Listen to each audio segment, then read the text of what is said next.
Assalamualaikum warahmatullahi wabarakatuh. Saya di sini akan menjelaskan konsep penawaran uang. Yang pertama, uang merupakan segala sesuatu yang dapat dipakai dan diterima umum untuk melakukan berbagai macam transaksi ekonomi dan pembayaran, seperti pembelian barang dan jasa, pelunasan hutang, investasi, dan sebagainya. Konsep penawaran uang terkait dengan kebijakan moneter, yaitu kebijakan yang bertujuan untuk mengatur jumlah uang yang beredar. Selanjutnya, faktor-faktor yang mempengaruhi penawaran uang.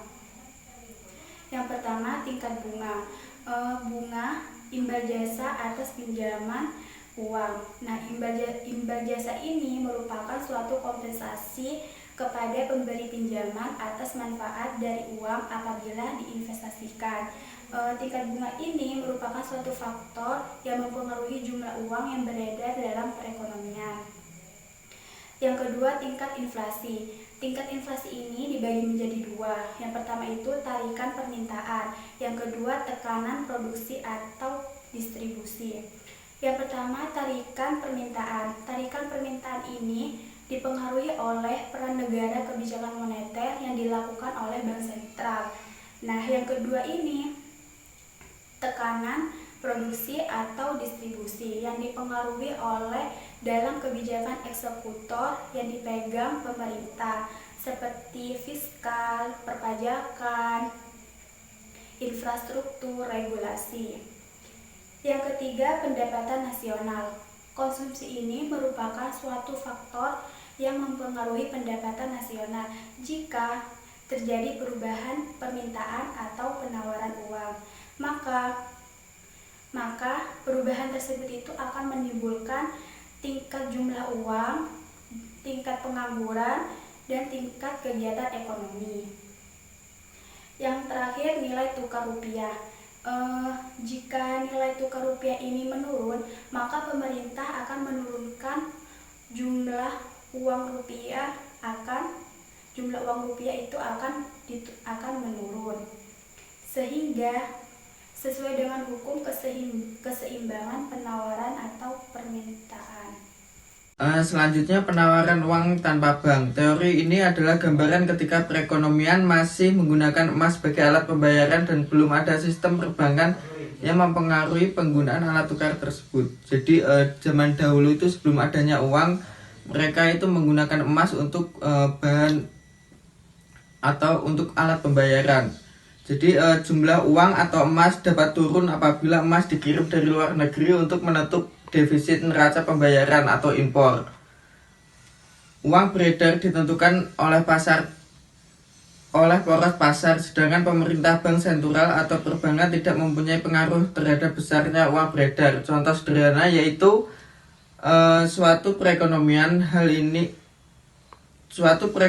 tertutup yang menggunakan emas untuk alat pembayaran. Dalam hal ini, uang yang akan bertambah apabila memproduksi emas. Jadi dalam teori ini ada ciri penawaran suplai emas pada zaman tersebut. Jadi yang pertama, jumlah emas atau alat tukar yang beredar itu dapat berubah-ubah. Yang kedua, jumlah emas turun apabila terjadi defisit neraca pembayaran luar negeri untuk pembayaran barang. Yang ketiga, terjadi perubahan jumlah emas. Ini juga bisa dikenakan adanya peningkatan penggunaan emas untuk produksi lain. Yang selanjutnya, jumlah emas juga akan naik jika surplus pembayaran luar negeri atau ditemukan tambang emas baru. Di sini saya akan menjelaskan tentang teori penawaran uang modern. Dalam perekonomian modern menggunakan sistem standar kertas. Dalam penyebarannya yaitu otoritas moneter dan lembaga keuangan. Otoritas moneter sebagai sumber penawaran uang inti dan lembaga keuangan sebagai sumber penawaran uang modern. Jumlah uang beredar merupakan proses pasar, yaitu interaksi antara penawaran dan permintaan, bukan dari percetakan uang maupun keputusan pemerintahan. Apabila suatu waktu permintaan uang inti ini tidak seimbang, maka para pelaku pasar harus melakukan keseimbangan antara permintaan dan penawaran. Contoh, ketika pasar dalam keadaan seimbang, pemerintah menambah penawaran uang inti kepada masyarakat berupa kenaikan gaji karyawan, yang nantinya ini akan mengganggu keseimbangan. Karena masyarakat akan merasa bahwa mereka itu memiliki uang tunai lebih. Dalam dunia pertukaran modern, para produsen emas tidak mempunyai peranan dalam moneter lagi, karena dalam standar uang kertas, sumber dari terciptanya uang beredar adalah otoritas moneter dan lembaga keuangan. Terdapat dua pengertian uang beredar. Yang pertama yaitu pengertian uang beredar pada zaman klasik, yaitu uang yang beredar berupa uang logam maupun uang kertas yang dapat diperjualbelikan atau digunakan sebagai diberlanjakan.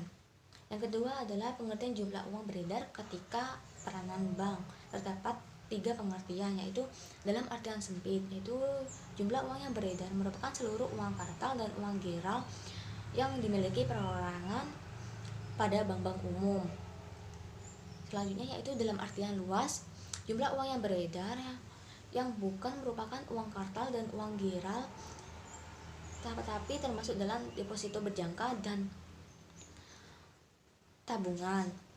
Selanjutnya yaitu dalam artian paling luas, yaitu jumlah uang yang beredar juga termasuk dalam simpanan yang di lembaga keuangan bukan bank, yaitu seperti asuransi, pembiayaan, dan penggadaian. Di sini akan melanjutkan dari presentator yang sebelumnya yang bermateri money multiplier atau pelipatan uang. Proses ini dinamakan money multiplier karena proses penyesuaian antara permintaan dan penawaran yang disebut juga proses pasar. Di dalam proses ini terdapat sebuah rumus B sebagai uang inti diperoleh dari C sebagai uang yang sebagian dipegang oleh masyarakat dan R sebagai uang cadangan di bank.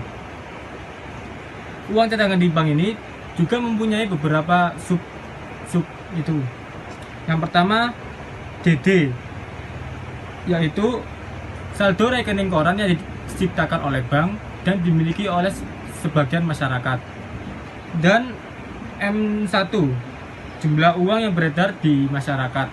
Itu diperoleh dari C tadi sebagai uang yang dipegang oleh sebagian masyarakat ditambah DD, uang dari rekening rekening koran yang diciptakan oleh bank dan dibagikan oleh yang diciptakan oleh bank dan dipegang oleh sebagian masyarakat.